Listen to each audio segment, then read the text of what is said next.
Привет, друзья! Как дела? My name is Fedor and welcome back to Be Fluent in Russian podcast where we learn Russian, train our listening, learn vocabulary, and just improve our overall Russian as a whole. Today we have a three-part podcast. Of course, we're going to have the main part at the end, which is going to be just me talking about, just having the monologue in Russian. But the first part is going to be some vocabulary, 10 phrases that are very, very useful that probably I use, if not every day, at least every week.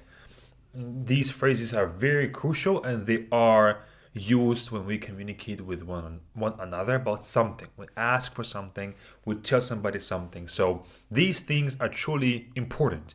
I'm not just giving you guys some phrases that I found online or that I think are going to be useful or A1, A2 level. No, I'm thinking about what can be useful for you guys if you one day get to Russia or you have Russian friends, if you go out somewhere, what things can you talk about with them? That's the phrases that I bring to you. And then after we mention these phrases, I have one tip when it comes to learning new words and one tip for learning Russian as a whole, or in fact, any language whatsoever. So stick around for that as well. So we're going to go first vocabulary, then that little piece of advice, and then the latest part is going to be me just simply speaking, having a monologue in Russian. Okay? So let's start with some vocabulary. First phrase is напомни мне. Напомни мне means remind me. So напомни means remind. It's an imperative form, so you're giving a command to someone. Remind me. Okay, and мне, of course, means me. And this one can be, I use this a lot when we have Be Fluent. And so it's a team of people working. And if somebody asks me something saying, hey, can you publish this, maybe teaser for a new video, right? I'll say, hey, I'm actually driving right now, so can you please remind me later? And I can say, напомни мне вечером, which means remind me in the evening. So, напомни мне вечером, remind me in the evening. A very useful phrase. Then we have ты прав. Ты прав means you are right for guys. Whenever a guy is right, you're referring to a guy, that he is right. Or ты права when it comes to a female who is right. Okay, a girl or a woman, right? So, ты прав or ты права for you are right. And this is my favorite phrase to hear from my wife when she says, you're right. It's not that easy for her to say that. She doesn't say it too much, but it's a very good phrase to hear. Ты прав, ты права. Then we have хорошего дня. Хорошего дня means have a good day. Хорошего дня is, let's say you're exiting something and then you say, хорошего дня, have a good day. This is just something to be polite with people whenever maybe they served you, maybe it's a waiter at a restaurant, taxi driver, maybe you go to the movie theater and then you watch the movie, now you're leaving, you can say хорошего дня.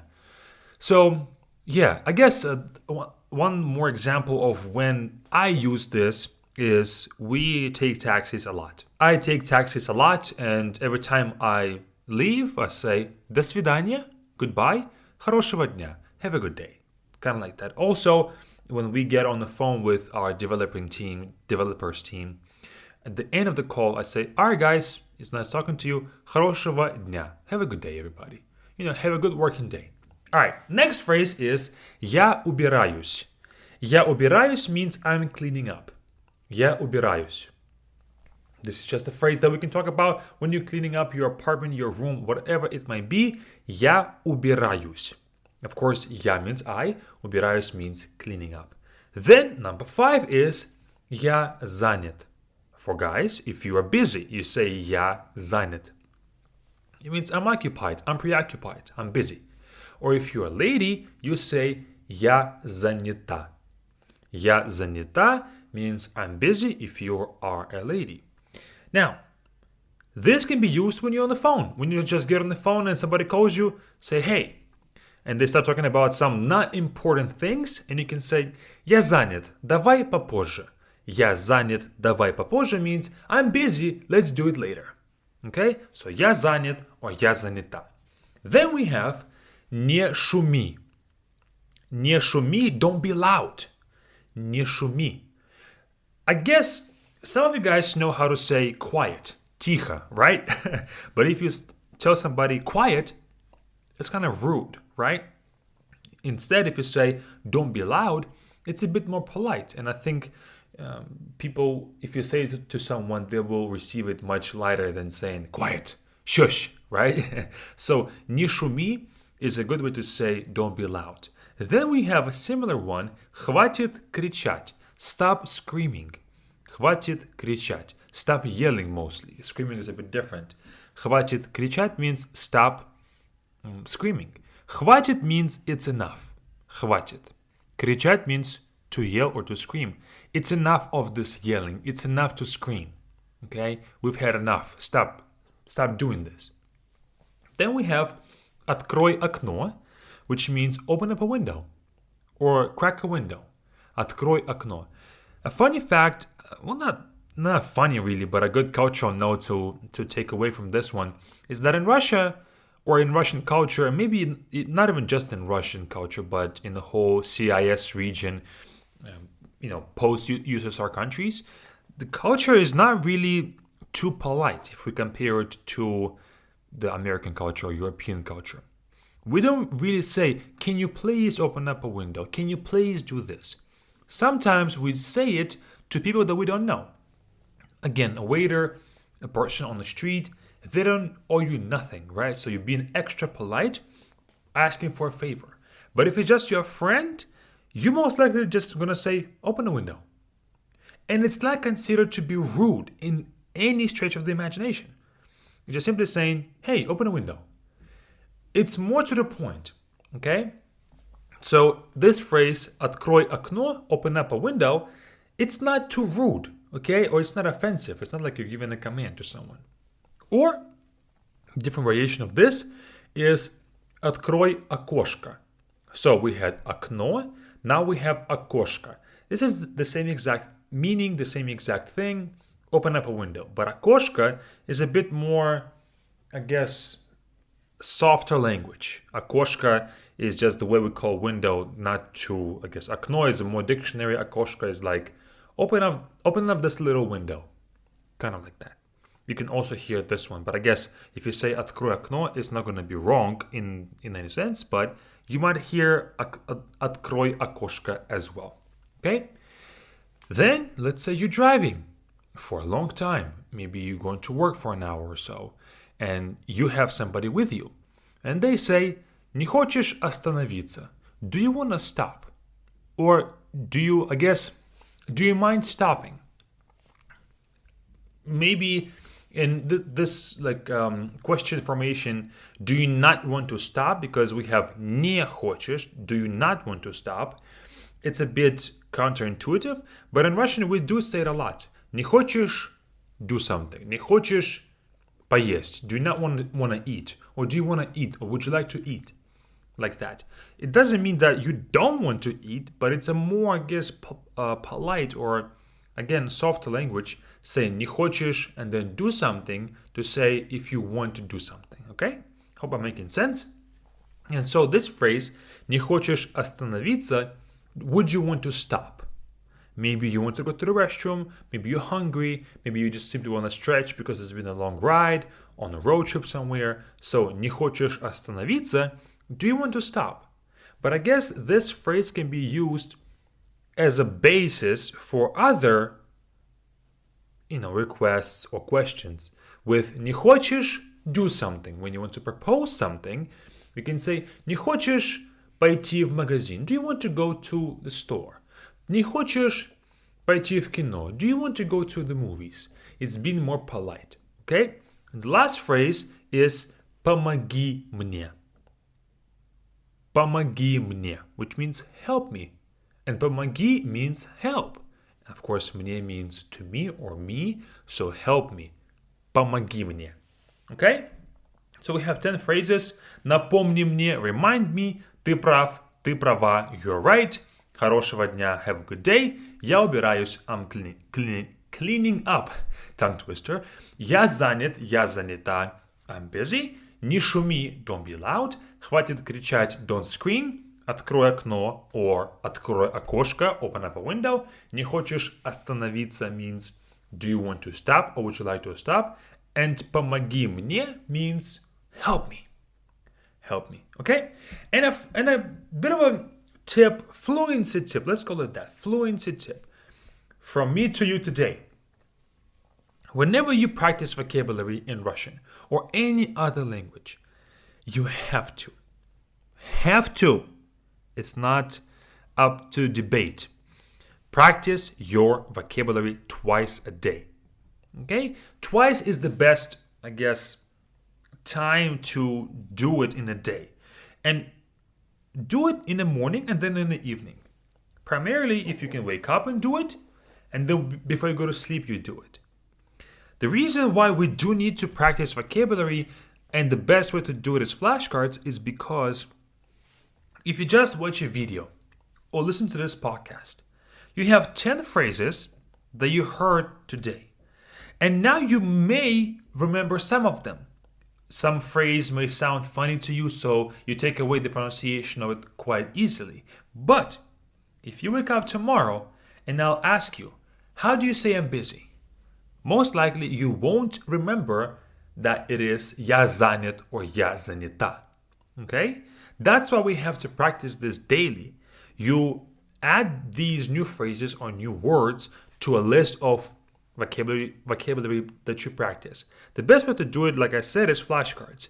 Because a lot of flashcard apps, what they will do is they will put hard words that you don't seem to get as easily in a quick pile. So you see them more frequently.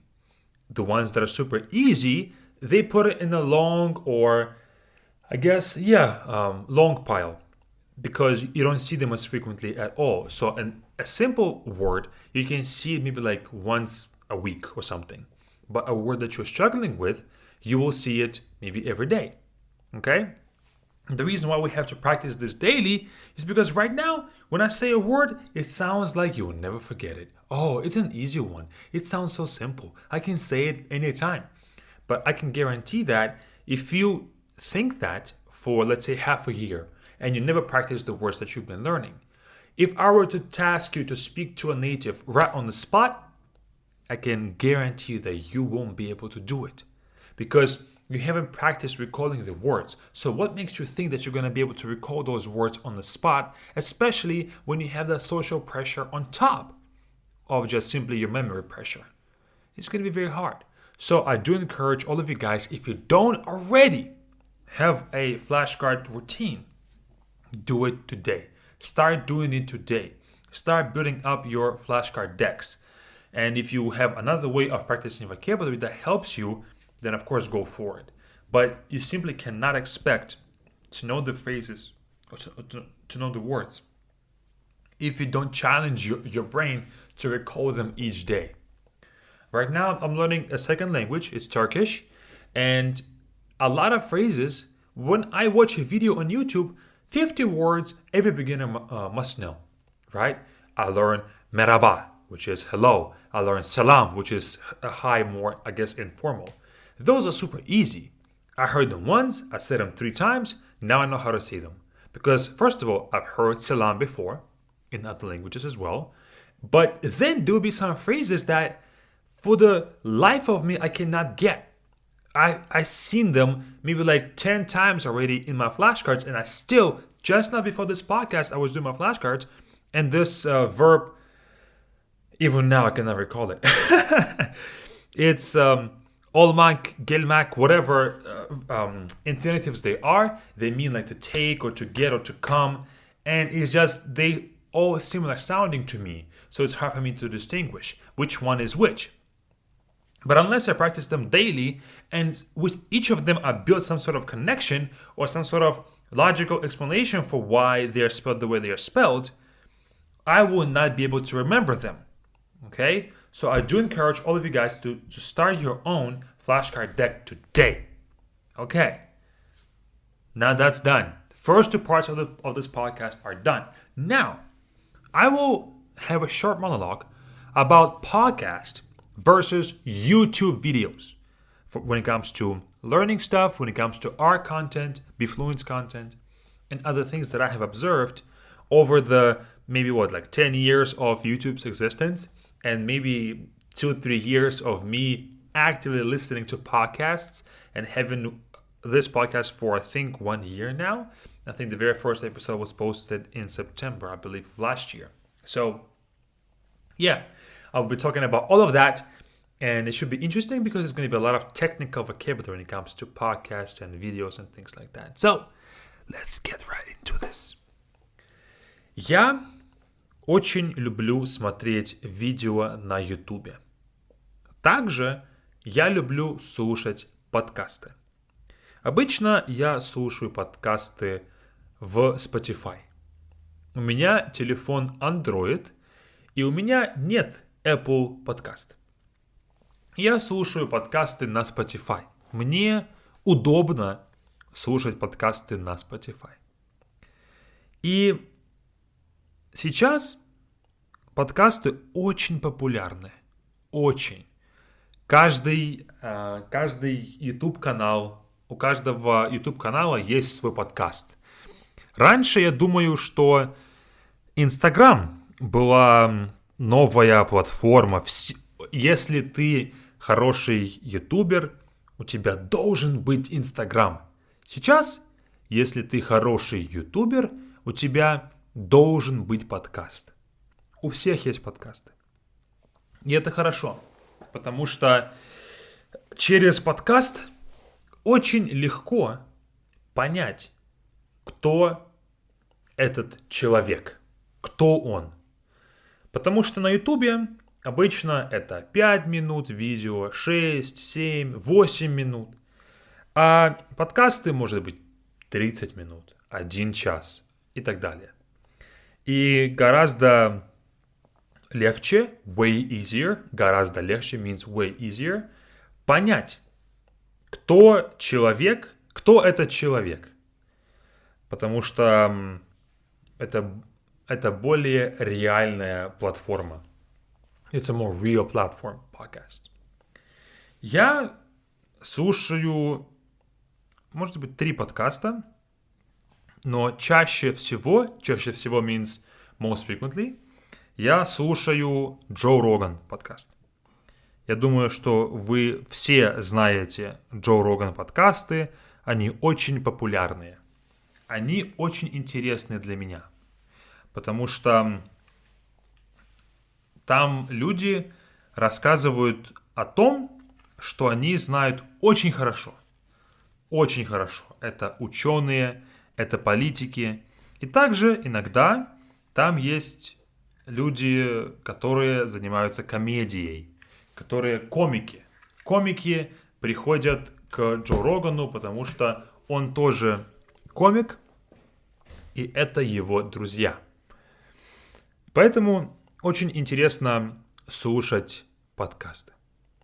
Но давайте поговорим и сравним means let's compare, подкасты и YouTube-видео для изучения новых материалов.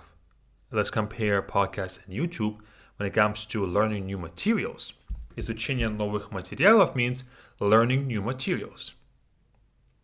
Обычно я смотрю видео на YouTube, если у меня есть вопрос.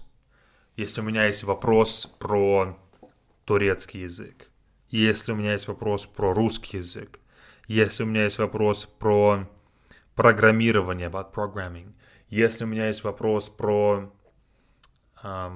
йогу, about yoga, я всегда могу найти ответ на YouTube. Но также я изучаю материалы, I'm learning new materials, через подкасты, когда мне интересна вся тема. Вся. Не один вопрос, а вся тема. Not one question, but the whole topic. Тогда я слушаю подкасты. Потому что обычно, когда человек может говорить про одну тему 1 час или 2 часа, это очень широкая, большая тема. И это мне нравится. Я понимаю, что нужно изучать материалы на YouTube и через подкасты. Но давайте также поговорим про подкасты для меня, для BeFluent подкасты или YouTube-видео. Сейчас мы делаем 2 подкаста каждую неделю. Этот подкаст и еще один подкаст у нас вышел на этой неделе. И мы делаем одно видео на YouTube каждую неделю. Одно видео и 2 подкаста. Я начинаю понимать, что мне приятно делать подкасты. Очень приятно. Потому что на YouTube ты должен найти тему, ты должен думать, что будет интересно, что люди хотят увидеть. А в подкастах я думаю, о чем я хочу рассказать, что я хочу сделать. И мне приятнее делать контент, который мне интересно делать. Очень легко это делается и очень приятнее. Потому что также я заметил, что на YouTube может быть 5000 просмотров, 5000 views просмотров на одном видео и 500 тысяч на другом. It can be 5000 views on one video and 500 views on another video. Но в подкастах такого нет. Подкасты, они все примерно одинаково. Люди слушают все подкасты, которые у тебя есть. А на YouTube, если видео плохое, может быть 2000, 3000. Если оно хорошее, может быть 1 миллион.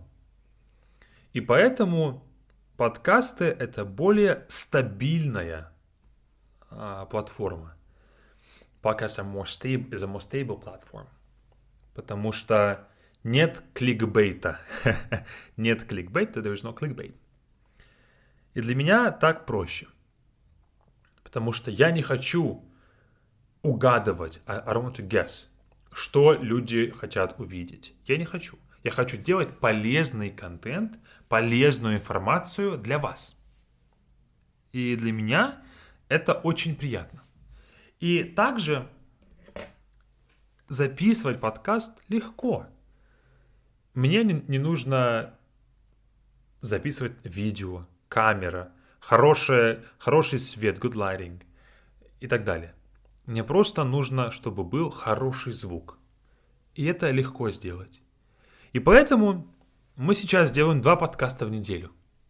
Может быть, потом будет 3 подкаста в неделю. Я не знаю. Но сейчас мне очень нравится. I really like recording these podcasts. Really like them. Очень нравится записывать подкасты. Okay, let me actually get up and talk about this. Let me get up and talk about this in English and walk around because I'm sitting down and I'm too cramped, and I think if I walk around, my speech is going to be a bit more alive in English, and it's really a topic that I think you guys might want to hear as well in English. And what I pretty much just said, I said that it's more pleasant for me to record podcasts. I like it that it's a bit more straight to the point. It's a better format for teaching videos or teaching lessons that we've been having on YouTube before as well. It fits the let's get to the point and learn the whole topic altogether better versus trying to fit something very difficult into a small 5-minute, 6-minute video where you had to be precise, or people will drop off and not listen to your stuff. You know, it's a bit less pressure, I guess, to perform well. And also what I'd said in the podcast before, you can of course re-listen to it if you're interested in the Russian version of it. But what I also said was that there's no clickbait. There's no clickbait in podcasts. And how it works, of course, you guys don't see the numbers behind, the stats behind these podcasts or other people's podcasts, but what I have found is that on YouTube you can have two videos. One can have, let's say, 100 views, and another one can have 100,000 views on the same channel with the same topic, sometimes even the same delivery and everything. It depends on the thumbnail. It depends on how the YouTube algorithm pushes your stuff. With podcasts, it's different. Podcast is really, there's no clickbait as much. It's less about the presentation. It's more about the content. It's more about what you say, how you teach people, what you do in your podcasts. And that's what I really, really enjoy, is because I don't have to chase these kind of almost fake, I won't say fake, but non-relevant things to get my lesson across. For you guys, I know for you listening right now, if you're still listening to this English part of a Russian podcast, for you it's very important to get the knowledge and learn Russian and to speak Russian one day and to use it. And you well know that in the 5-minute video or 10-minute video, there is no way that you can learn all of Russian and all of a sudden become an expert in it. So you need the knowledge. All these extra things you don't really need, right? But you need the knowledge. And so I think that the podcasts are a better platform now that I'm discovering it a bit more to train the listening, to train the vocabulary, and other things like that. Of course, when it comes to grammar, the visual really matters. The visual is really needed. So yeah, I find that these podcasts are a bit more relaxing in a way, and they're a bit more to the point. They're really more about what language lessons should be all about in the first place, versus, like I said, chasing some other metrics that don't really matter. What matters is if you leave this podcast with more knowledge than you had before, then I have succeeded as your professor, as your host of this podcast. So that's all that matters, and I really, really enjoyed, and it's still a new thing for me, the podcast world, because this is only our 39th episode, and we've done it only for a year. And if we calculate the average per week, it's been less than one podcast episode per week over the whole year, but we are becoming more consistent with it, simply because I enjoyed. I really, really enjoyed, and I hope you are too. And please, if you see any way that we can improve upon this, make it better when it comes to content itself, when it comes to anything that you think we can do better, please do let us know. Find us on Instagram. Find us, email us at befluentlanguages@gmail.com. befluentlanguages@gmail.com. All together, no dots, no spaces, no dashes.